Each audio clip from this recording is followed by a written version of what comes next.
So just making a quick little video going over some of the things that my mod changes for DayZ expansion. First things first, obviously, store UI is completely different, but I'm just going to go over some of the recent changes that I've made, seeing as this mod's been on the workshop for a week or so now. I'll just go over the things that are different, and then we'll go over some of the more, like the basic features sort of thing. So first things first, first thing you might notice is now the price is a different. Red on the sell side if you can't sell it, and the if you can afford it, the buttons are green. If you can sell it, just different colors, just indicating what you can and can't buy, which I didn't have before. It was a bit more not confusing per se, but now it's a lot more obvious what you can and can't buy. If you can't buy it, even if you've got enough money, it'll be red. For what if you can't buy it for whatever reason. That comes down to the server owner and how they want to configure it. Next thing that I've only just finished, and I think is a good thing. I've wanted something like this for a while. Obviously, when you're purchasing a weapon, you can configure its attachments. But for things that you already own, you've only got the filter options up the top, which is good. It does the job. It's functional, but I've always liked the idea of having some sort of actual editor, like this, but for items that you already own. So I've added this down the bottom here. You go to inventory item attachments, and it will show you all of the items that are in your inventory that have attachments that can be purchased from whatever store you are interacting with at the time. So this is a weapons store. So if I click on the helmet, configure attachments, I can add a flashlight to it. Just press buy, and that'll add it onto your helmet, and then if you press purchase, then that's done. Same with, and it no longer appears here because it can't have an attachment on it anymore because it's already full. Same with your vest, you hit configure, and it can have grenades on it, so you can go down, add grenade. You can add multiple for multiple slots, obviously. Um, so yeah, that's pretty much the functionality of that. So you go into your weapon, you can configure its attachments. We'll add a magazine. We'll add an optic. We'll just put a buttstock on it because we'll just configure this weapon as I would configure it, I guess. Add a handrail to it. We'll add a grenade launcher just for some spice. Buy. And now you get your configured weapon. Instead of having to go in, hit filtered options, buy what you want, and then go into your inventory and add it all on just to realize that you've accidentally brought the wrong thing and then you've got to go sell it again. It's all there in the store UI. You can buy what you want, you can preview it how you want it to be, and see your weapon before actually purchasing things. Right. So that's that. Obviously, in the different UI, if you're familiar with DayZ Expansion's market UI, then you can already clearly see how this is different. Categories are off to the side now instead of it all being one big list just in the middle, which I personally like a lot more. It does help as well with loading categories. If you've got a large market, instead of having to load everything all at once, it sort of segments it into your categories. So, see, as I'm hitting new categories, it's loading those categories, and it's not just loading everything at once, not in just such a big, hard hit. So, it especially makes it helpful if you only want to open the store just to get one thing and you know where it's at. You don't have to sit there and wait those few seconds for it to load the whole store when you're only after one thing and you already know where it is. So there's that, how it works. It works for anything, clothing items, belts, all that sort of stuff. Go down, hit inventory attachments, hit your belt, configure attachments, and you can add like your magazine pouches, and you can see they actually get added onto the model. You want to add a back pouch, you can do that.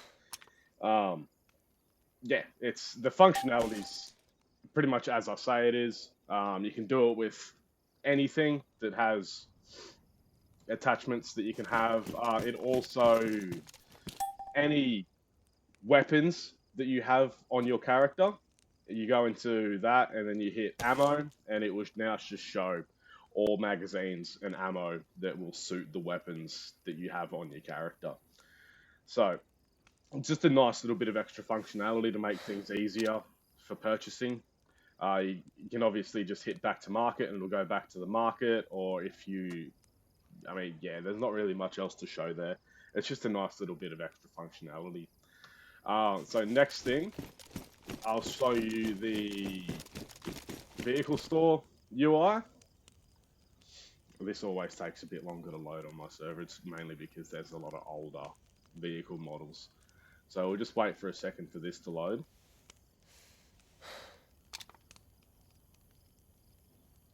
And then, yeah, so obvious difference straight away is it gives you an actual preview of the vehicle, which is, in my mind, is a hell of a lot better because, as you know, before you only got that preview model, if you'd even call it that. Now you've got a real preview of the vehicle that you're looking at, which is, yeah, a hell of a lot better in my mind because you know exactly what you're looking at. Gives you details on the vehicle, how much health it has, fuel, if it's two-wheel drive, four-wheel drive, how many seats it has, how much it weighs. It's estimated power to weight in kilowatt per ton, which is what us Aussies use, how much cargo it has, and what mounting slots it has. So like 2 barrels, 2 crates, a backpack, and a fuel can. It works for any vehicle, helicopters, or anything. It should work for every top vehicle type, modded, vanilla, anything. Which again is obviously something quite nice. Next thing I've added is the vehicle garage. Works the same way. You open your vehicle garage. I thought I had stored. Oh no, that's on the main server. I've got stored vehicles. All right, so we'll just spawn something in, shall we? So if we just spawn in a Humvee, we'll go to this first then. So you can claim vehicles and lock and unlock them that way, rather than having to have a key. Which, you know, it's pretty obvious how this is beneficial as well. If you die, you don't lose your key. I've made it so that anyone in your player's group, party, or however you want to call it, can access the vehicle as well. Yeah, so it pretty much just works as the normal expansion locks do. The only difference is this vehicle is now tied to my player ID as the owner, rather than needing a physical key to lock and unlock it. Other than that, functionality is the exact same. So let me go back to the vehicle store. The vehicle garage, and same sort of thing. It's an actual preview of the vehicle. Shows you what's in its cargo, its health, rah, rah, rah. If the vehicle's damaged, you can check this box, and it will repair the vehicle when you store it. Now, it'll charge you to repair it, and the way the pricing of it works is that it will cost a maximum if the vehicle is only down to 10% health, so nearly destroyed. Anything less than 10%, you can't repair it. But if the vehicle is on 10%, it will cost 50% of the vehicle's purchase price from the store, right? So if a vehicle costs 100K to purchase it, and you store it, and it's only got 10% health left, and you check this box to repair it when you store it, it will restore the vehicle up to 100% health, but it will cost you 50K to do so. So yeah, you can store the vehicle, then we go over here into stored vehicles, same thing. You can preview the inventory of the vehicle before you pull it out. You can see who stored it because same thing. Anyone that's in your group or your party can store and retrieve vehicles from your vehicle garage. So if one of your teammates has stored the vehicle, you can see who stored the vehicle. If you want to access a teammate's vehicle, you can see who owns the vehicle. So if you and your teammate have two of the same car, there's no guessing on whose is whose. You know that this one's yours, and you know that one's theirs.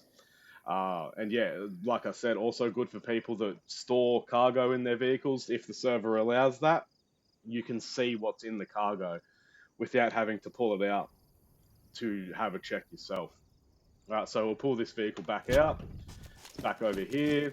We'll go to the next thing that this mod pack adds, which is your vehicle markers. So you get in, get out, enable your 3D markers, and bam, you got a marker on your vehicle. You can see it on the map.